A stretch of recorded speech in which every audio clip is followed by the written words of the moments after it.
Good afternoon, ladies and gentlemen, or good morning, or good night, depending on where you are or when you're watching this video. My name is StickyFang, and welcome to my channel. I review mobile games, and today we're going to talk about State of Survival, which is the new game that Fun Plus, who is with the group Kings Group, came out with about 3 weeks ago.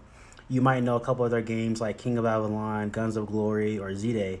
And this is their new game that they dropped. So let's go ahead and review it and talk about some things that we see. So I'm backwards recording this video. I tried to record it as I was, or speak as I was recording last time, and the audio didn't save. So if my wording doesn't match up with what you're seeing, please forgive me. I'm going to go ahead and try to match it up as smoothly as possible.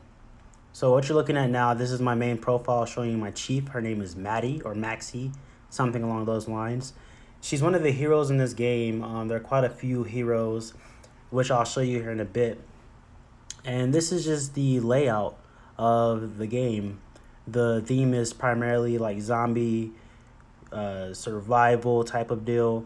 They have quite a few heroes. You have Lucky, Jane, can't think of the name of the next one, but you'll see in a second. And then so on and so on.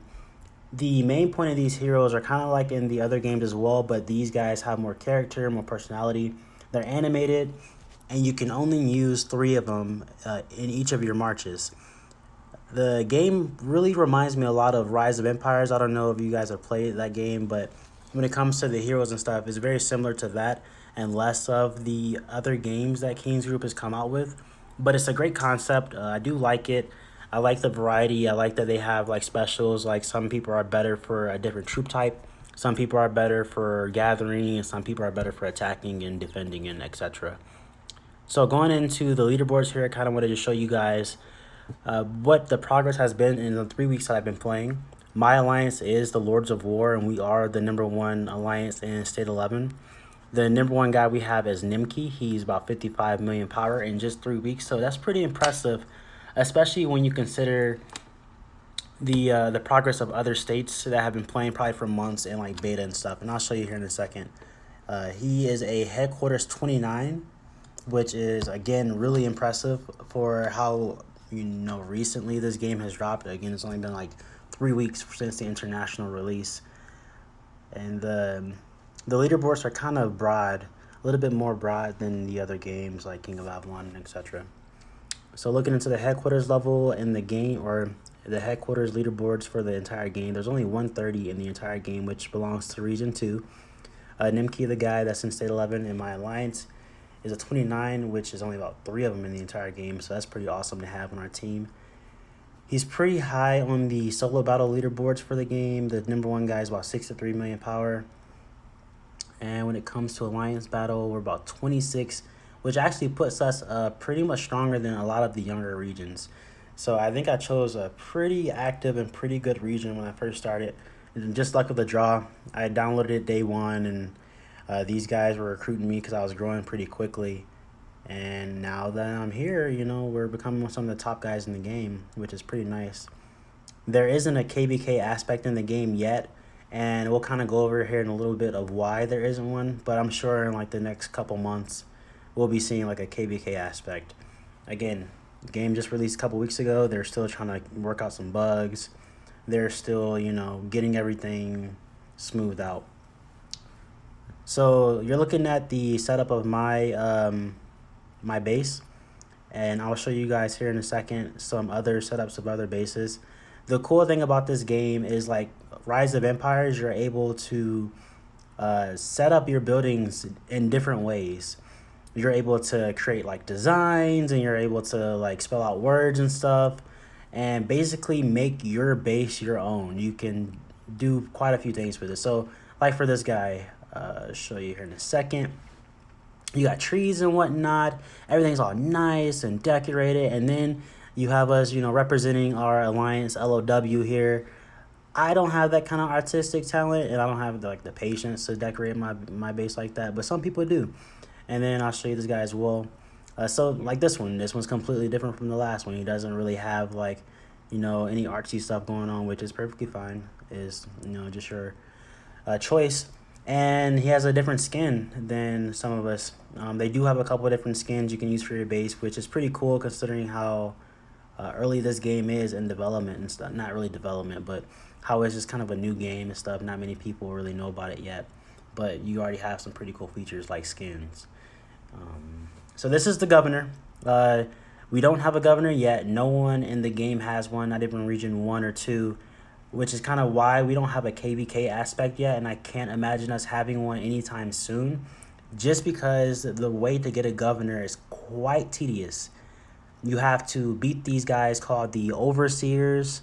I'll show you here, Operation Overseer. So you have 4 different Overseers. You have Mors, Mania, Orcus, and Primus. We have already beaten the first guy, but he was pretty easy. We've been working on Mania for about a week now. Pretty chunky boss.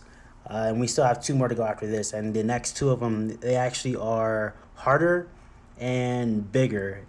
So I'm thinking it's going to take us probably like another 2 months to beat the next 2 bosses. But yeah, even Region 2, who has been probably working on getting a governor for a couple months now, I want to say they have to been playing for at least 2 or 3 months.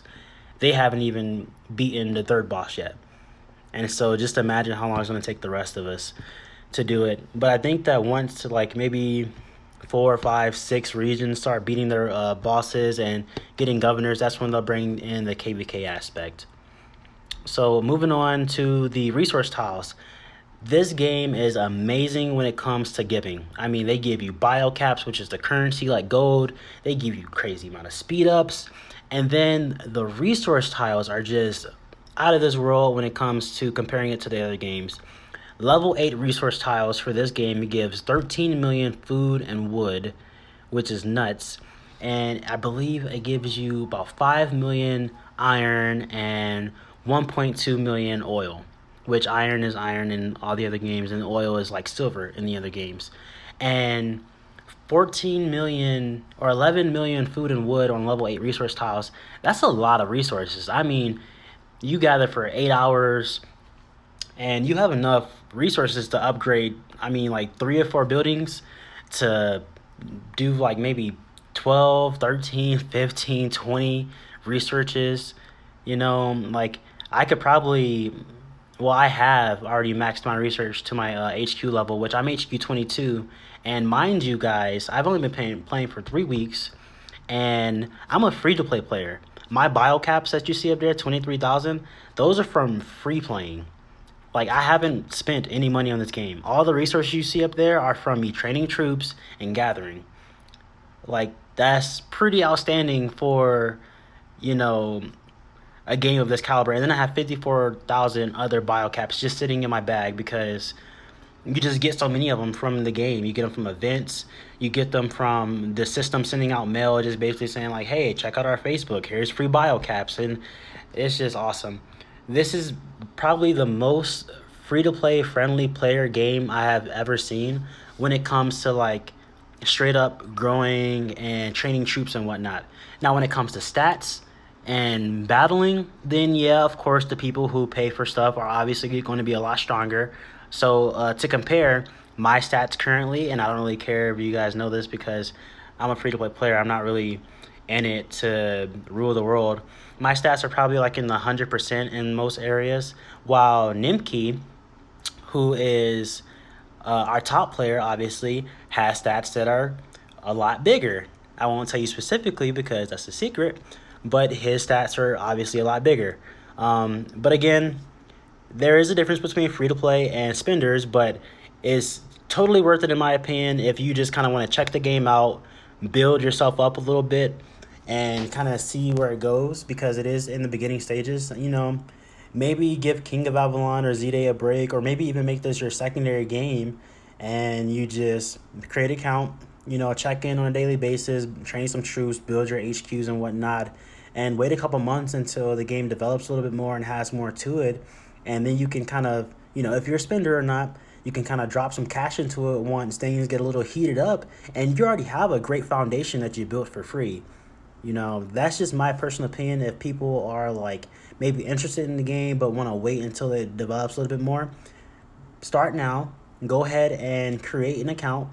build up your HQ. Again, it takes 3 weeks for it to get HQ 22 for free and a decent alliance. You know, I'm thinking I'm probably going to get 26 in probably another 2 weeks or so. That's not bad. An HQ 26 in a brand spanking new game made by Fun Plus at that, who we all know have been known to be money hungry, you know, grabbers. If I can get an HQ 26 in one of their games for for free, I'm going to do it.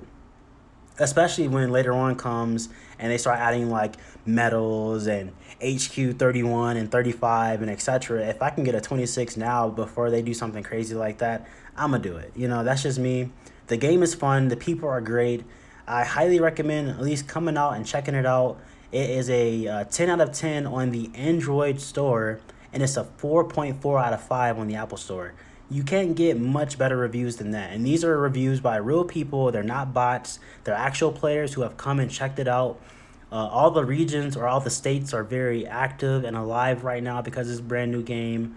Again, I just say come and check it out. Give it a try. I mean, what do you have to lose, you know? If you don't like it, then go back to playing whatever other game that you want to play, whether it's Rise of Empires, King of Avalon, Z-Day, Guns of Glory, whatever's the case. But come check out State of Survival. You won't regret it. It's an awesome game. I'm going to do some more reviews and whatnot here soon. Leave a comment down below to tell me what you guys want me to talk about. If it's the battle mechanics, I can do that for you guys. I can, you know, show you how things work when it comes to that. If it's like the events or whatever the case, if you just want to know more details about the game, let me know or come check it out yourself. But again, State of Survival, #1 game right now to me when it comes to mobile gaming. #1 most free-to-play friendly, spender friendly. Like, it's just awesome. So hope you guys enjoyed the video. I know it's kind of long, but hey, I wanted to talk about the game. It's been a couple weeks, and I think you guys deserve to know. So until next time, StickyFang out.